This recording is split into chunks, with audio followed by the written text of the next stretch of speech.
lo que me motiva a presentar este trabajo es que durante mucho tiempo y hasta hoy, habrán escuchado más de alguna vez ustedes, si de alguna manera, ¿no es cierto?, los recursos naturales constituyen una bendición o una maldición para el desarrollo económico de los pueblos de un país.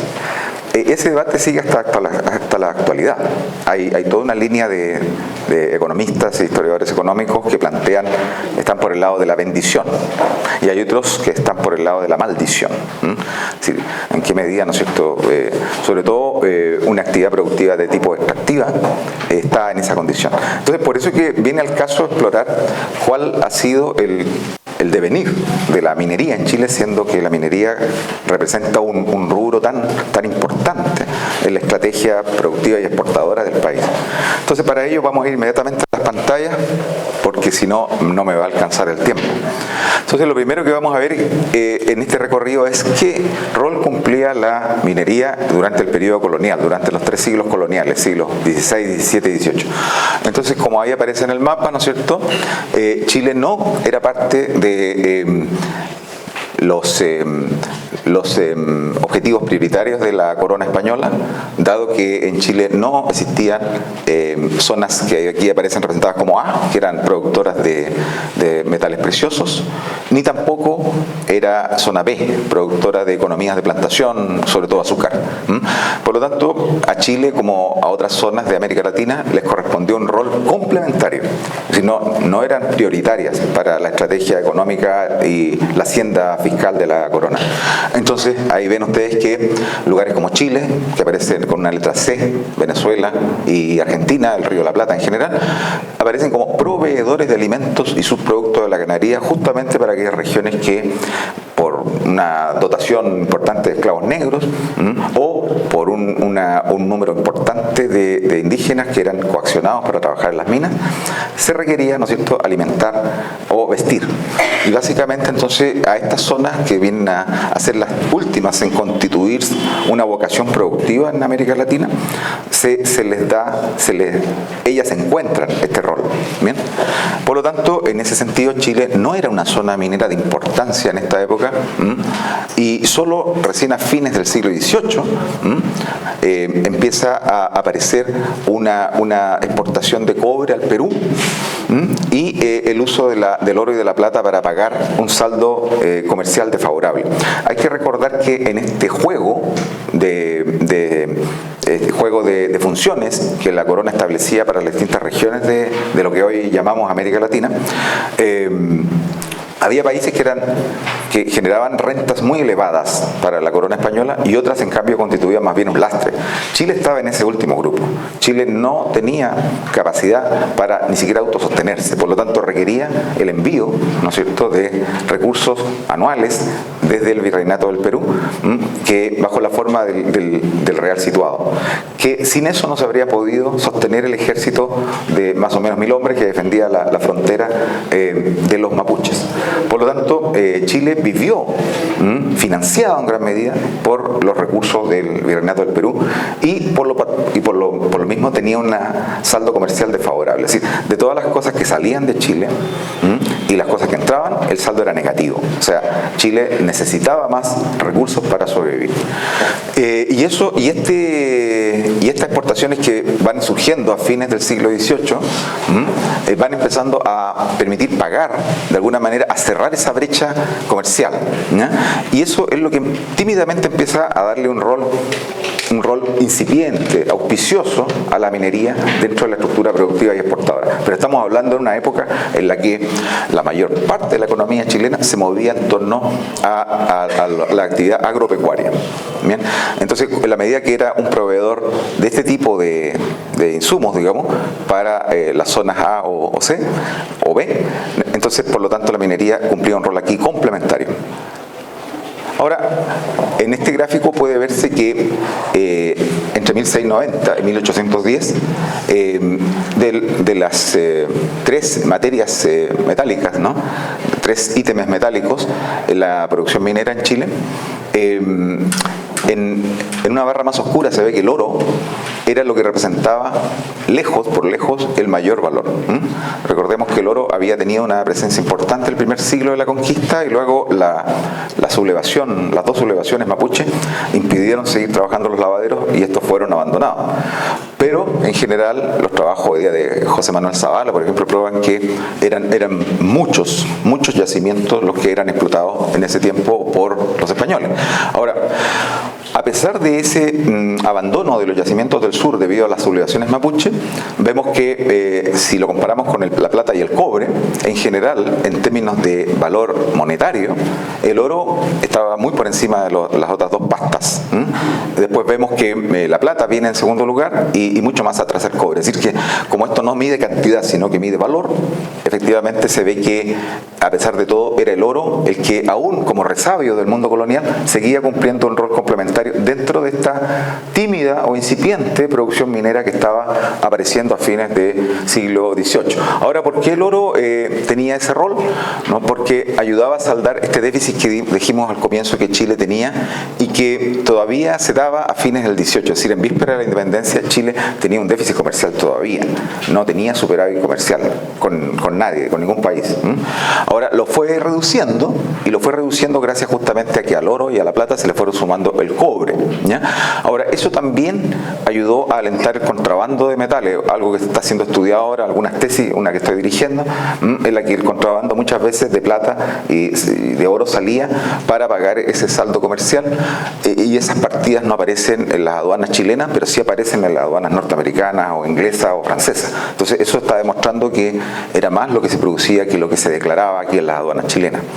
Y por último, este oro y plata empezó a liberar, ¿no es cierto?, un conjunto de monedas acuñadas que permitieron ir llenando un enorme vacío de circulante. Habían quejas de que faltaba circulante y por lo tanto esta producción de oro y plata sobre todo vino a llenar eso. Ahora, a pesar de todo, todavía lo que vemos, si ustedes se fijan, es una atadura que impide que la minería chilena se desarrolle en todas sus posibilidades, porque en el fondo todavía responde a los roles que le daba la corona española.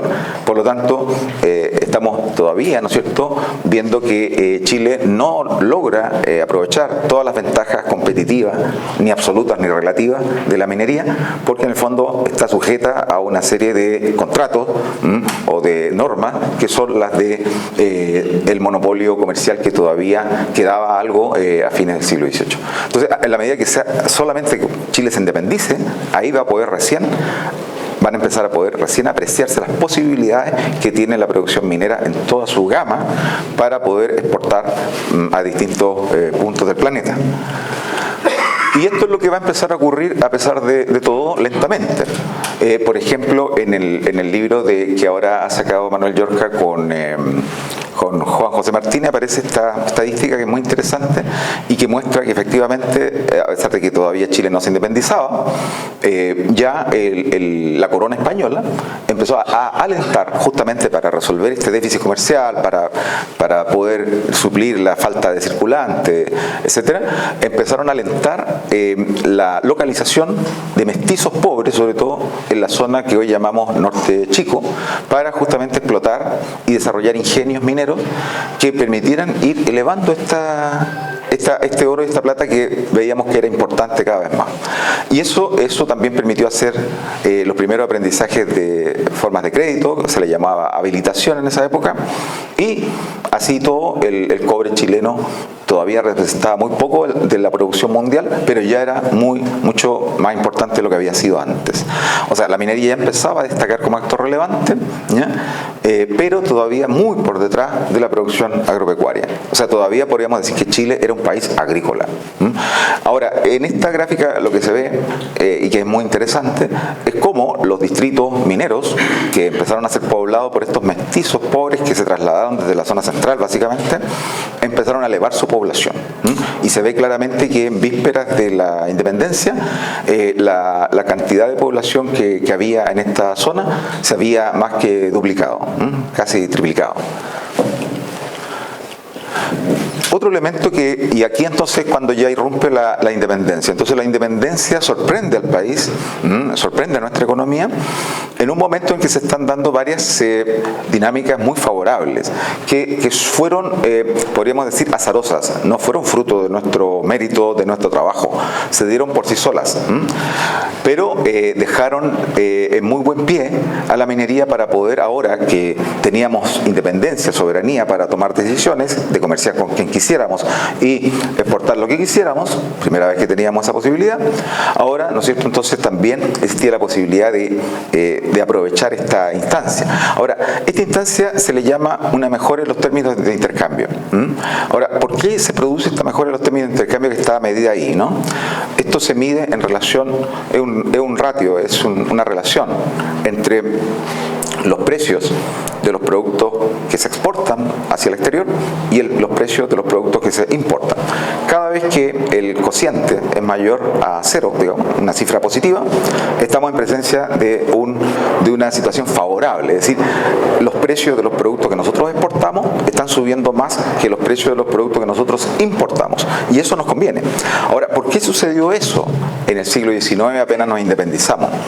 Porque básicamente, ¿no es cierto?, como vamos a ver más ahora, ocurrieron fenómenos de oferta y de demanda a escala mundial que permitieron, ¿no es cierto?, que los precios de los productos industriales que nosotros importábamos necesariamente empezaron a no subir tanto de precio o incluso algunos a bajar de precio.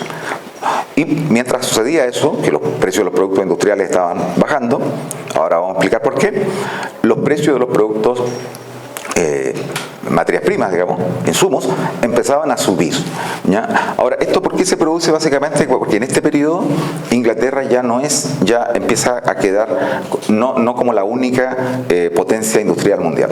Se van sumando nuevos países al club de los países industriales y esto va a producir entonces una baja en términos de un crecimiento menor, si se quiere, de los precios de los productos industriales. Por ejemplo, ¿qué tipo de productos industriales cayeron de precio en esta época o no subieron mucho? Los textiles. Los textiles ya no tenían esa pendiente tan marcada ¿no es cierto?, de precio. Las máquinas de vapor, por ejemplo, que se importaban ya a América Latina a comienzos del siglo XIX, molinos, por ejemplo, para moler harina, o sea, para moler trigo, todo eso se importaba. Y esos precios están bajando. Y en la medida que más países se suman al auge industrial en el mundo y hacen su proceso de industrialización, entonces ¿qué demandaban?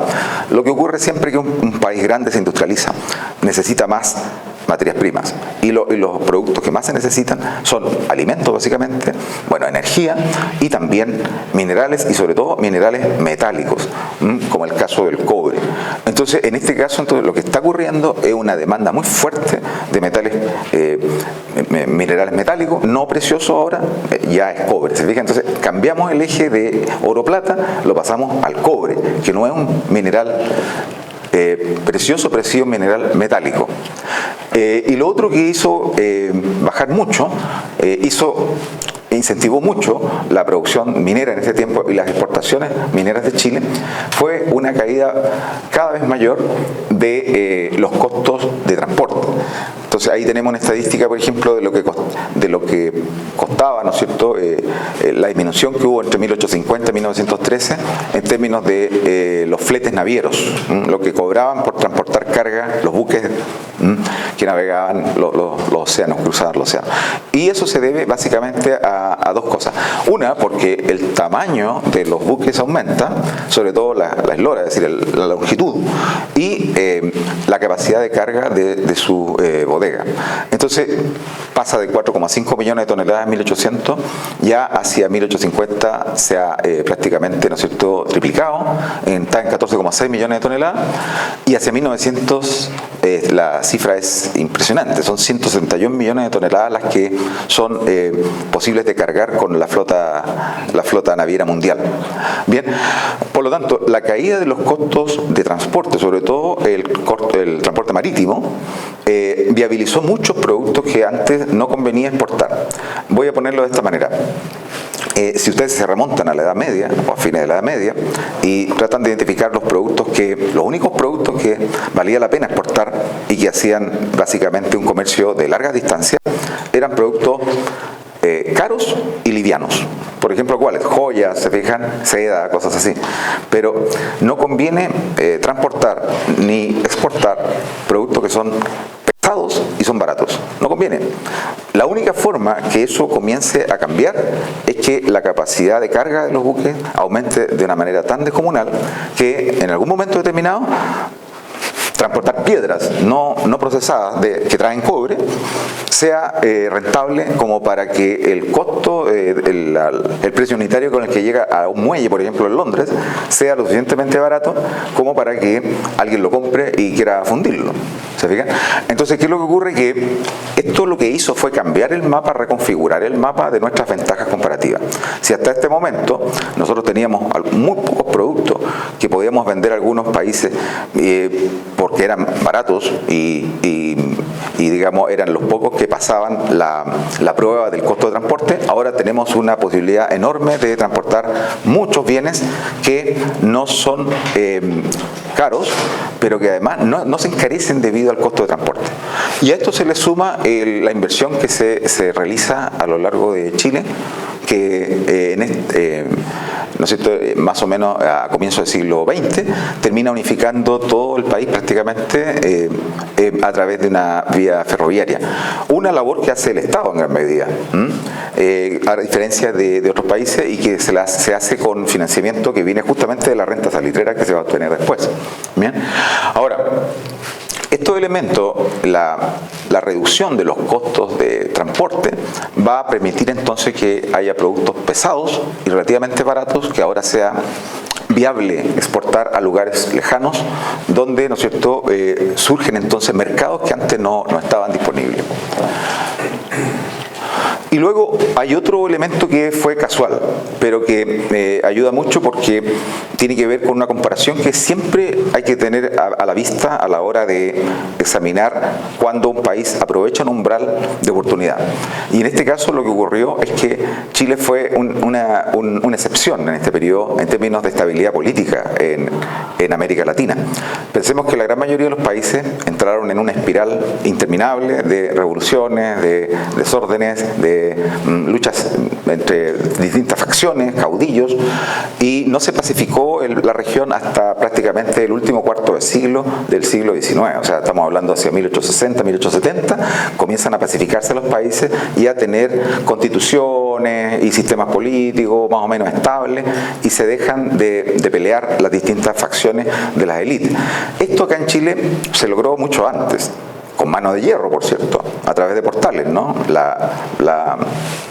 A través de un orden muy autoritario, muy represivo, muy centralista, muy militarista, con muchos aspectos negativos, pero si pudiéramos rescatar algo bueno de eso, es que al menos disciplinó a las distintas facciones de la élite que dejaron de pelearse entre sí, incluso disciplinó a los militares, aunque no les gustó mucho la idea, y todos terminaron entonces siguiendo más o menos un mismo patrón.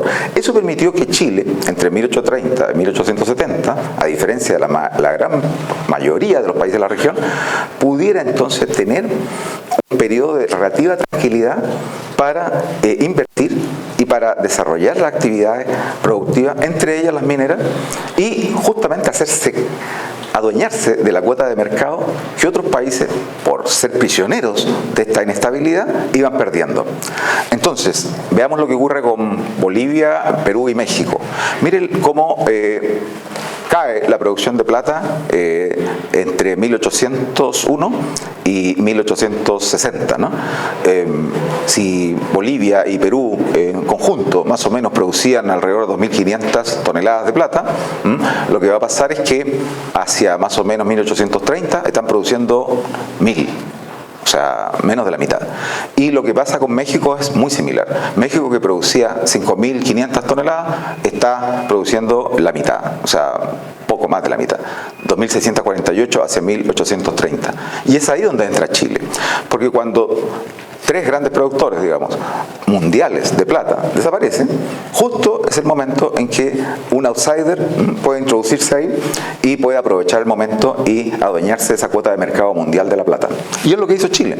Entonces, la presencia que tuvo Chile en la plata a nivel mundial fue efímera, porque no teníamos mucho yacimiento, las leyes se iban a agotar, y por otro lado va a pasar después que se descubrieron muchos yacimientos de plata en el mundo,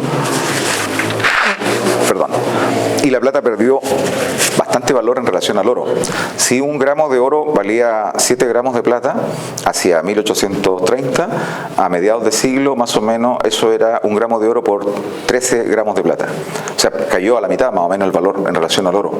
Pero así todo, Chile aprovechó ese umbral, porque mientras la producción de plata de Bolivia, de Perú y México descendía, miren Chile era don nadie en materia de producción de plata, 43 toneladas, y hacia 1860 se ha convertido en un productor, de 1.200 toneladas. O sea, Chile se adueñó, se apoderó de una parte de la cuota de mercado mundial que tenía Perú y Bolivia.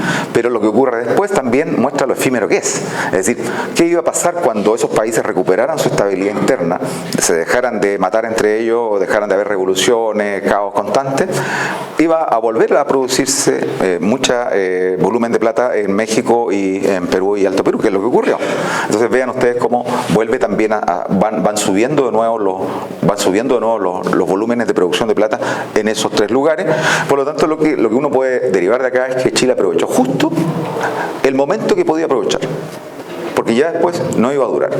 Y esto es muy notable, porque está hablando de que si bien es cierto hay algunas cosas que fueron azarosas y que no fueron fruto de nuestro esfuerzo, sí supimos aprovechar esos golpes de suerte.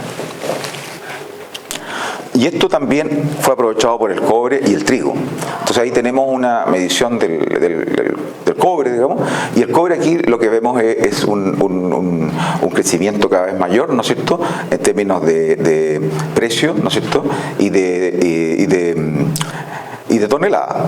Pero ahí, por ejemplo, aquí ya empezamos a observar algunos problemas. Vemos que va subiendo la cantidad de toneladas, pero ya el precio está descendiendo, ¿se fijan? Entonces, esto nos muestra un problema que tenemos típico nosotros en nuestras exportaciones, que seguimos aumentando la producción cuando los precios están cayendo y nos basamos en una estrategia de vender muy barato y con eso posicionarnos al mercado mundial. Vamos a ver qué consecuencias tiene eso más adelante. Entonces, hubo un ciclo del cobre que fue posterior al de la plata. Ahora ya no estamos hablando de 1830 a 1860, estamos hablando de 1850 a 1875, y si ustedes se fijan, acá está claramente el ciclo positivo del cobre, ¿no?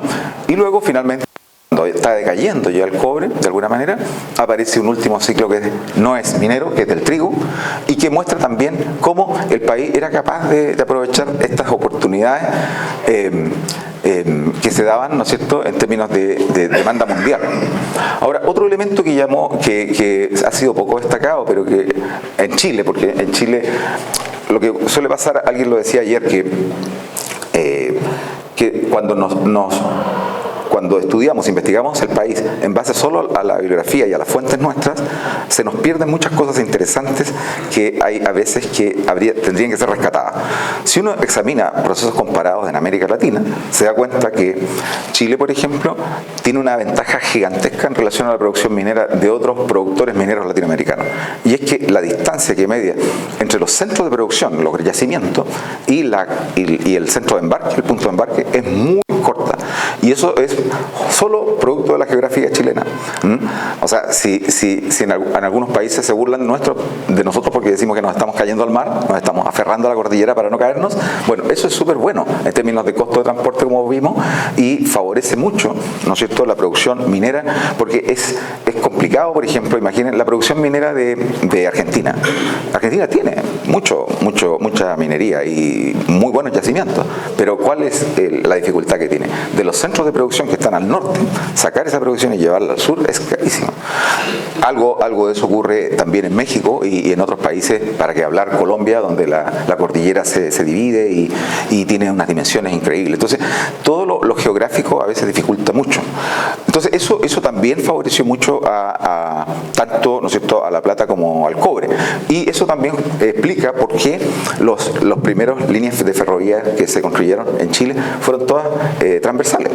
Iban desde el interior a la costa, como ocurrió en Copiapó y con muchos otros proyectos que se fueron levantando, primero privados. Y que lo que va a hacer el Estado básicamente va a unificar esos proyectos, los va a unificar, pero a través de una línea longitudinal que va de norte a sur, ¿no? Y que va a llegar a Puerto Montt ya a comienzos del siglo XX.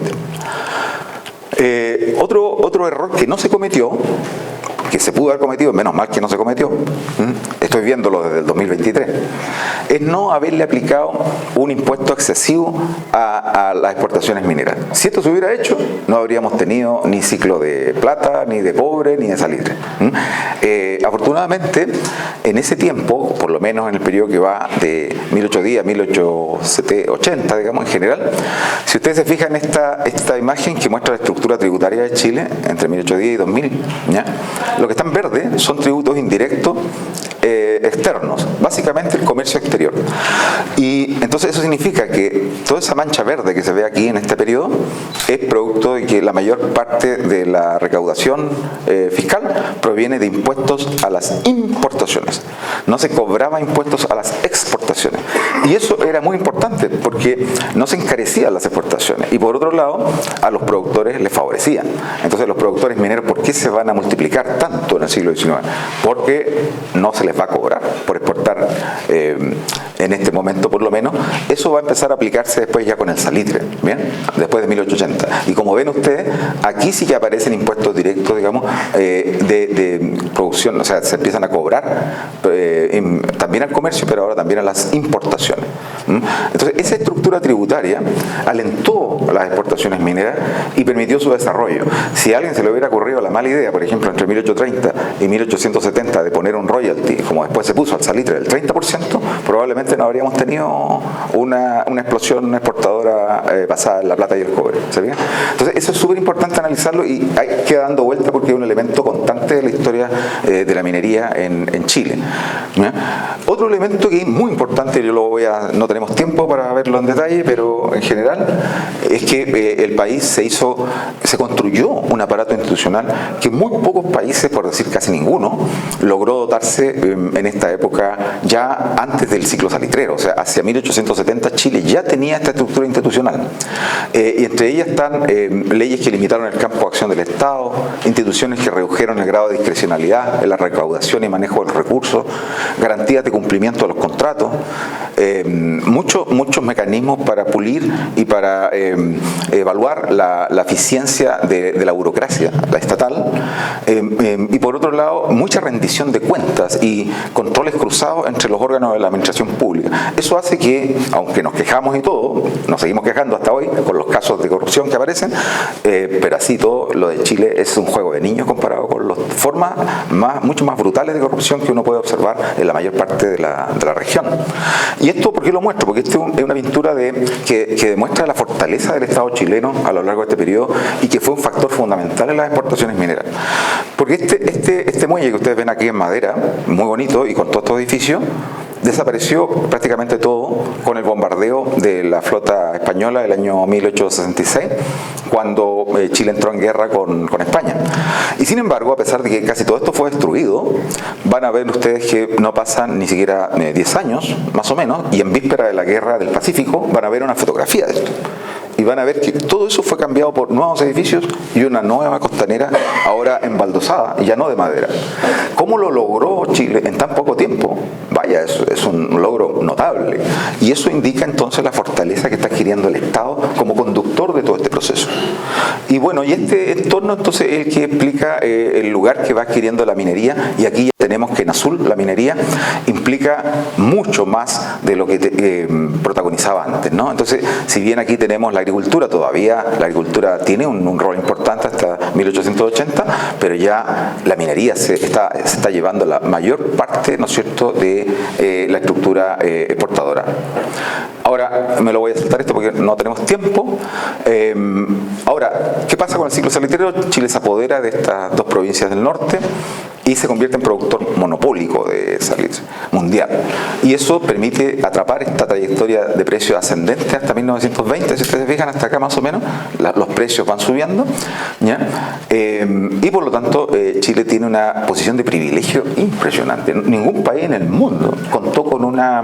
Es como descubrir pozos de petróleo, digamos, en el siglo XIX, habiendo una demanda muy fuerte de petróleo en esa época. Es el equivalente, ¿sí? Aumentó mucho la demanda mundial por básicamente uso agrícola. 3/4 partes del uso que se le daba al salitre, que no era natural.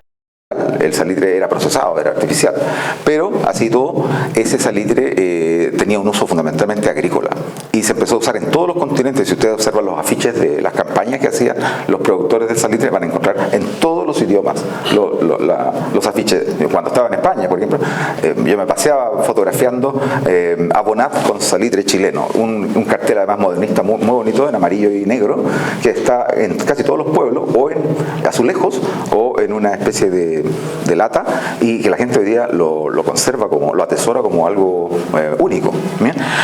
Claro, entonces eso le permitió a Chile tener una posición única, y esto empieza a tener dificultades, como ustedes ven ya con la Primera Guerra Mundial. Después empieza una segunda crisis del salitre, como vimos en la mañana con la ponencia también ¿no es cierto?, del profesor que lo hizo en la mañana. Y luego, ¿no es cierto?, tenemos ya una caída definitiva, ¿no? Esa es la historia. Ahora, sin embargo, lo que está fuera de toda duda es que el salitre no fue un enclave salitrero.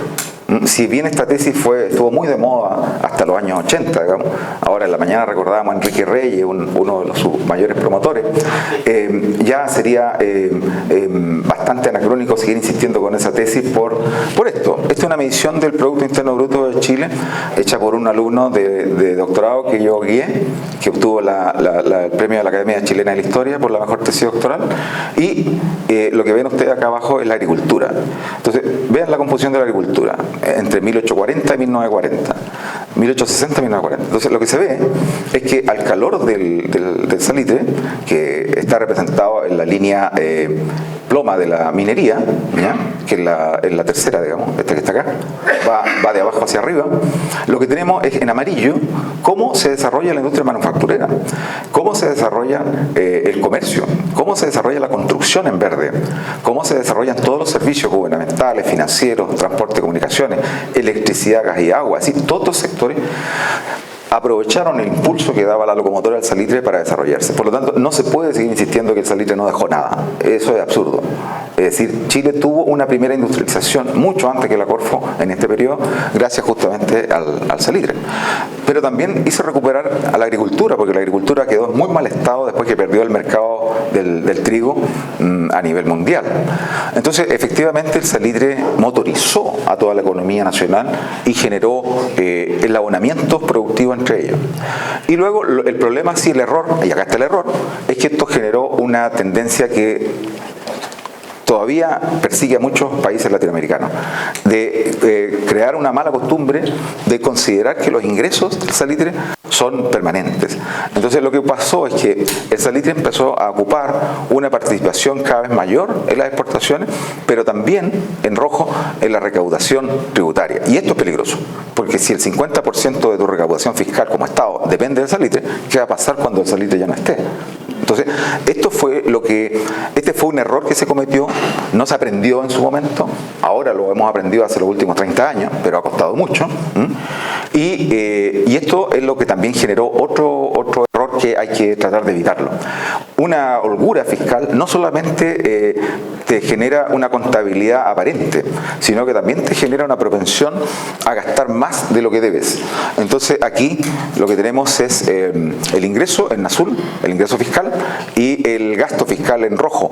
Y lo que tenemos es que ya en esta época empieza a aparecer cada vez más, con mayor fuerza, la línea roja del gasto por sobre la línea del ingreso. Y aquí, por ejemplo, estamos en la última etapa del ciclo salitrero, observamos que se produce ya una brecha muy preocupante. Claro, entonces esto significa que hay un déficit fiscal. Y este déficit fiscal obliga entonces a que el Estado tenga que cubrir con algo el presupuesto. Porque si hay déficit, ¿cómo se rellena? Hay dos fórmulas básicamente. Crédito, endeudarse, pedir plata al exterior, y la otra es fabricar billetes, sobre todo si estás fuera de un patrón como el patrón oro, que era un patrón que te impedía fabricar billetes saliéndote de la equivalencia al oro. Pero como Chile abandonó el patrón oro del año 78, se largó a fabricar billetes como enfermo y por lo tanto ya empezó a tener inflaciones cada vez mayores a comienzos del siglo XX, que son las que hacen caer los salarios que yo estudié después.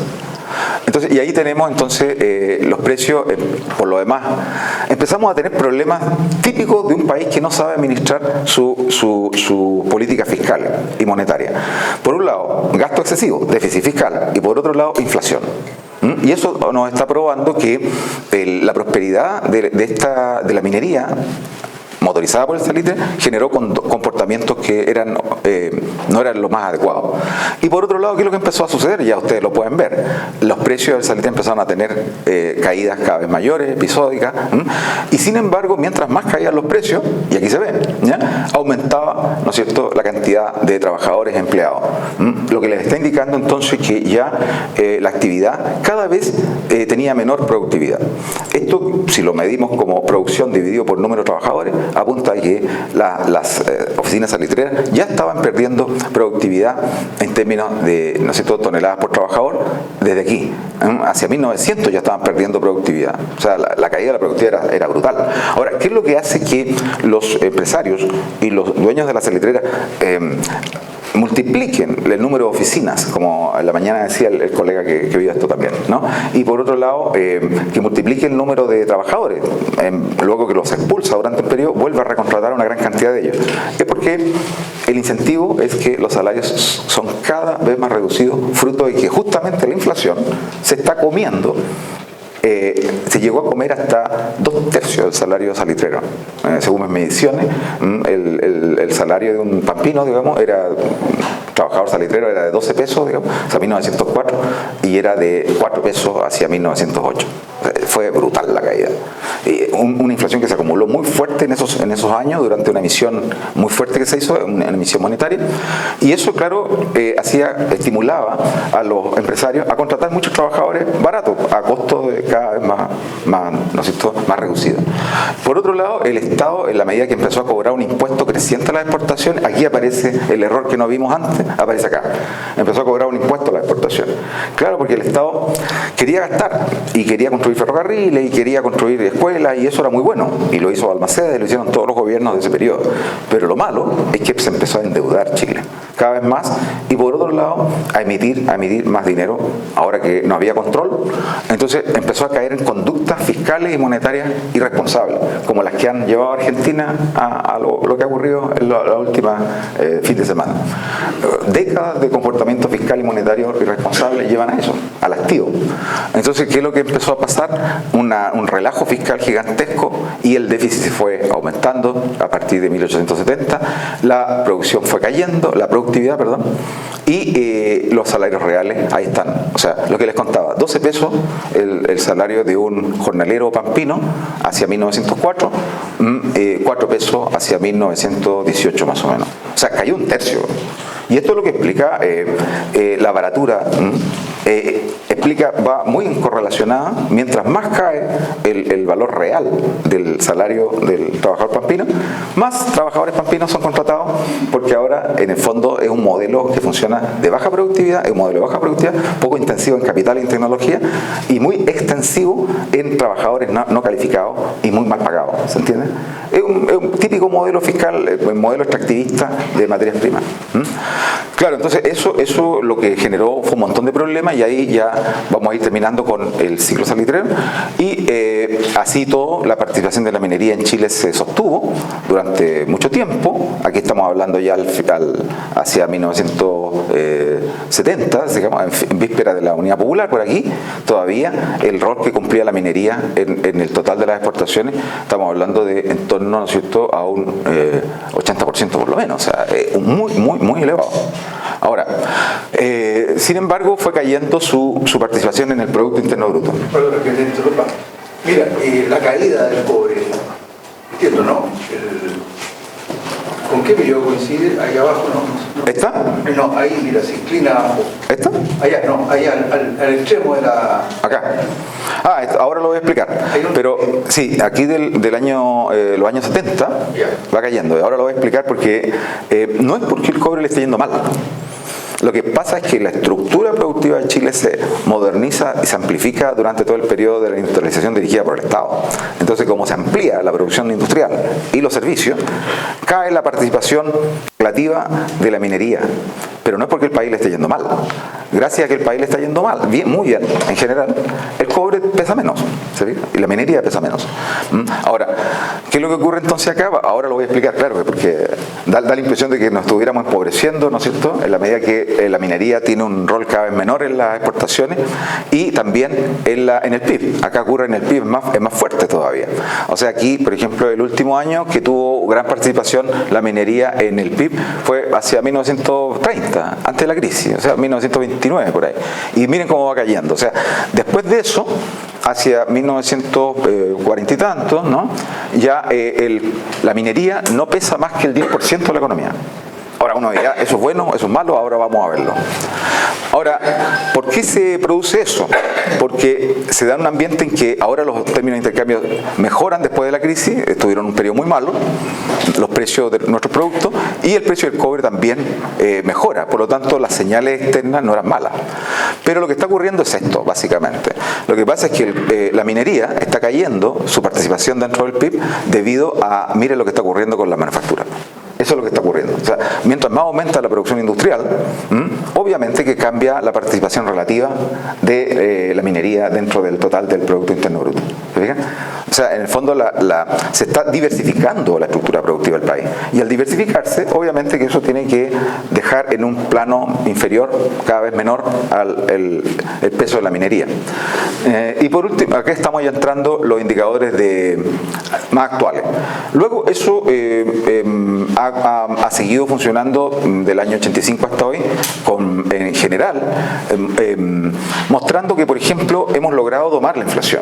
O sea, ahora, por ejemplo, las últimas semanas habrán escuchado ustedes que probablemente vamos a llegar a una inflación este año de 4,5%. Eso significa que todos los esfuerzos que se hicieron de subir las tasas de interés fueron correctos, ¿no? Y están bajando la inflación. O sea, eso ya lo estamos controlando a un costo que no es menor, ¿no? Pero ya está funcionando.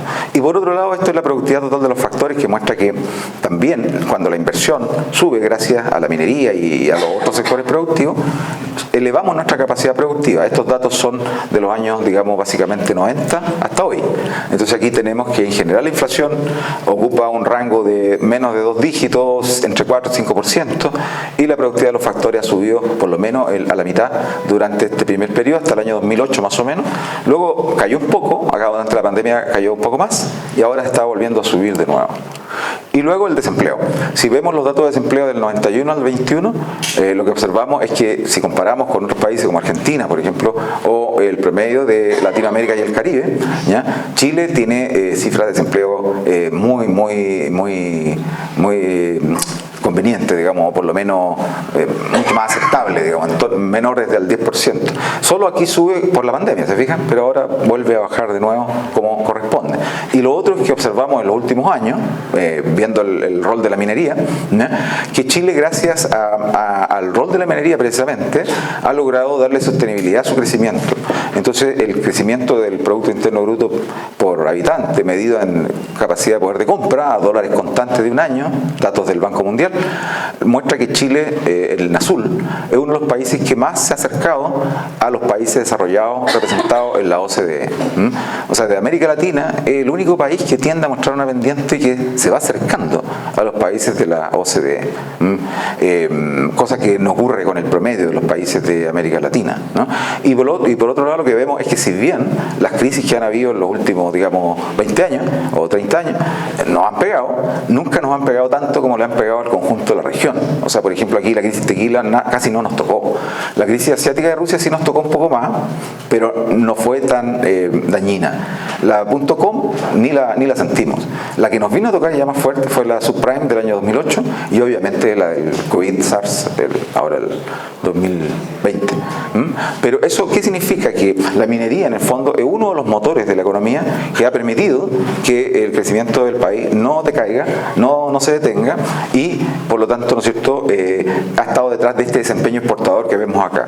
Entonces aquí vemos, por ejemplo, que dentro de nuestro desempeño exportador durante la dictadura en esta etapa fue muy magro, luego ya a fines de la dictadura mejoró y a partir de los 90 se situó a un nivel bastante más alto, o sea, en torno al 30%.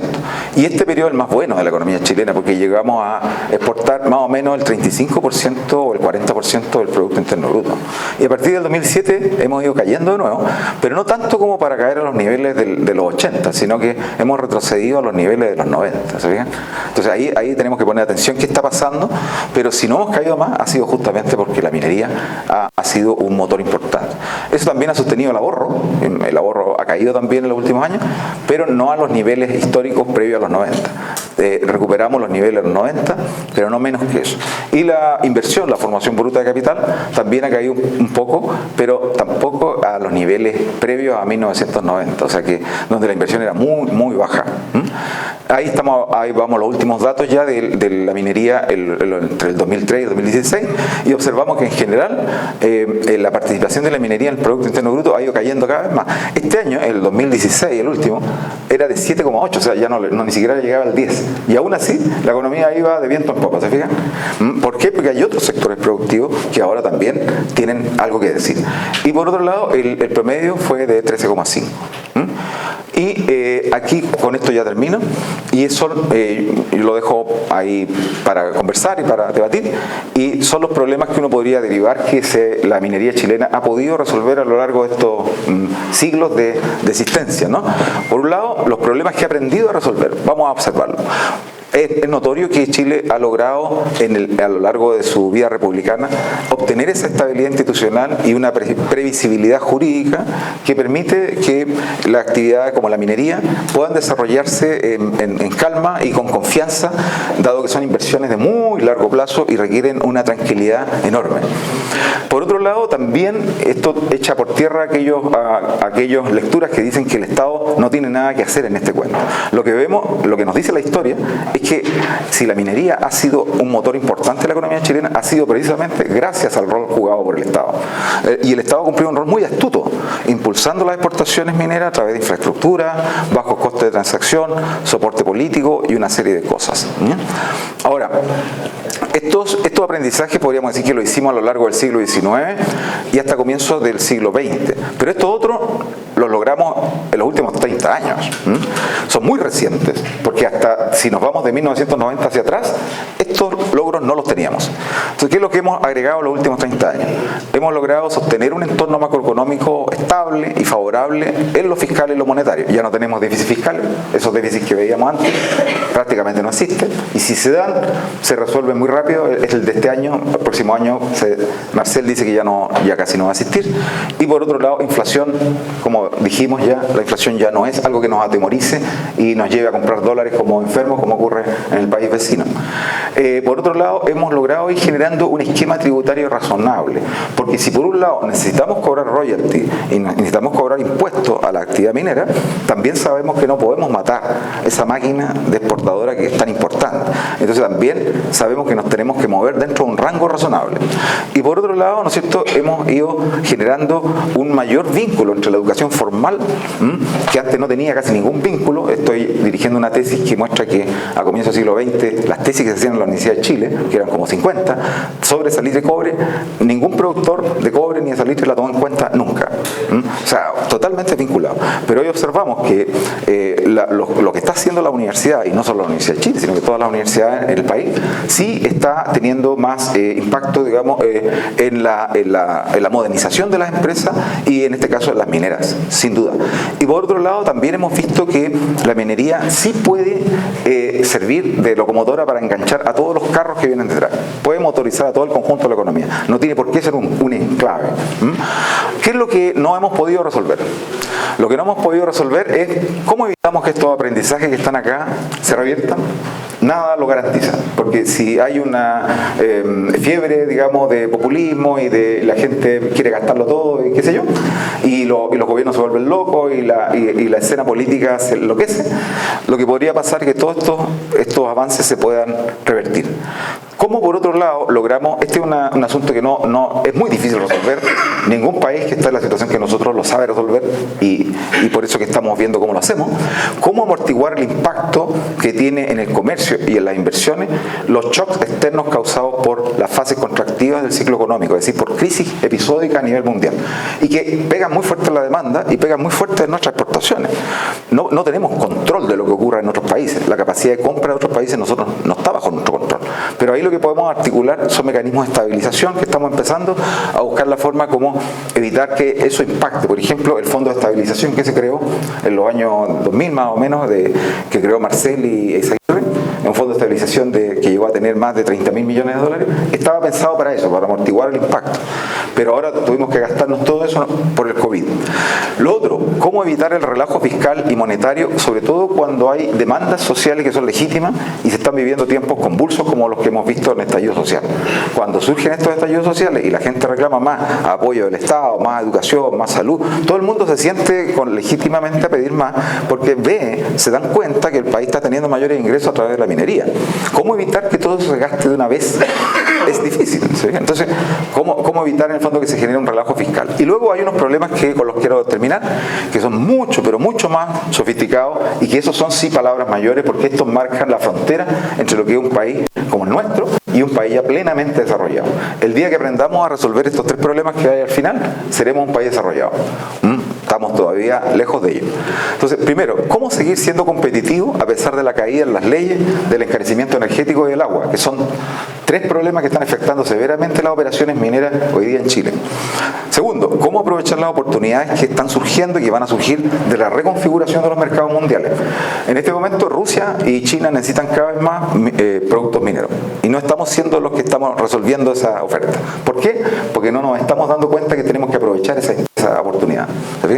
Y por último, ¿cómo generar eslabonamientos productivos entre minería e industria para hacer algo que ha estado siempre en nuestros sueños desde comienzo del siglo XX, cuando Francisco Antonio Encina escribía Nuestra inferioridad económica y decía, ¿por qué no nos convertimos en un país que produzca bienes más complejos?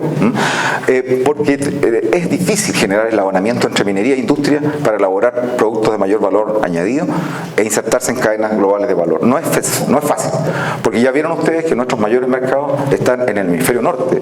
Los mayores compradores de nuestros productos están en la otra mitad del mundo que está al norte del planeta.